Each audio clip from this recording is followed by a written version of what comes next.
સૌ નમસ્કાર। તો મારા ટીમ સાથે હું નીકળી છું અત્યારે ચેન્નઈ માટે, કારણ કે એક બેનને એ પોતાના ઘર સુધી પહોંચતા કરવાના છે અને સરસ મજાનો આજનો નજારો છે, તમે જોઈ શકો છો।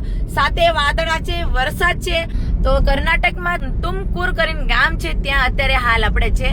આપણા એક કુપન બેન છે, ત્યાંને ઘરે મૂકવા માટે, કેમ કે એનું બેનનો ઘર આપણે મળી ગયો છે। ચેન્નઈમાં બેનનો પરિવાર છે અને બેન લગભગ 15 દિવસ થઈ ગયા અમારા લીમડા આશ્રમમાં આવેલા હતા। અત્યારે અમારા ટીમ સાથે છે અમારા સાગરભાઈ, મહેન્દ્રભાઈ, સાથે મયુરભાઈ અને પ્લસ અમારા ચેન્નઈ થી સ્પેશિયલી પાંડેભાઈ અમારા, કેમ કે પાંડેભાઈએ ખૂબ અમને મદદ કરી છે। આજે જે કઈ અમારે અહીંયા ચેન્નઈ સુધી જાય છે અને બેનનો ઘર મળે છે, તેમાં અમારા પાંડેભાઈનો ઘણો ખરો યોગદાન। શું કહેશો મારા પાંડેભાઈ? બસ એકદમ આનંદ છે કે જે હું આટલી એક હેલ્પ કરું છું। કેવું લાગે છે આવી બહેનોને મદદ કરવી આજે? બસ ખૂબ આનંદ થાય છે। Thank you.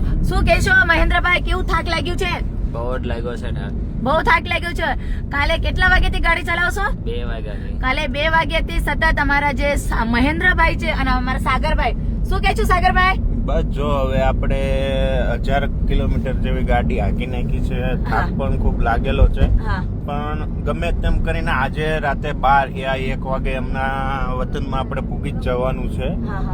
અને એક આનંદ છે કે એ એમના પુત્રને મળશે, ફેમિલીને મળશે, કે ભાઈ એ ખુશી જોઈને અમને પણ ઘણો આનંદ થશે। બસ જો આવી રીતના જ પ્રભુજીના ઘર મળતા રહે તો અમે એમની હેલ્પ કરતા રહીએ ને ઘર સુધી પહોંચાડતા રહીએ।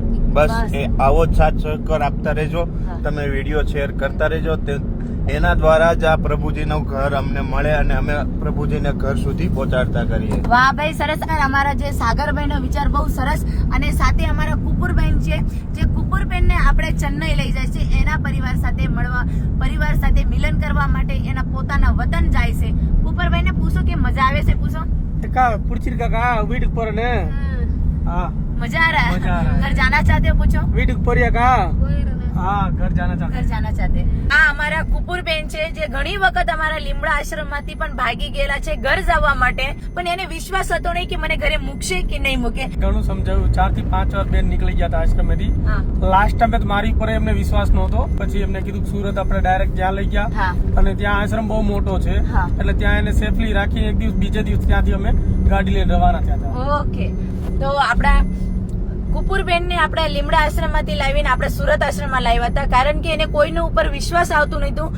એને એવું લાગતું કે મારા સાથે મજાક કરે છે, મને ઘર સુધી નહીં પહોંચાશે। અને લગભગ સુરત થી ચેન્નઈ ની દૂરી લગભગ છે 1800 કિલોમીટર। 1800 દૂરી તય કરીને એ ગુજરાત કેવી રીતે પહોંચાશે, શું એની કહાની છે, આપણે કોઈ ખબર નથી।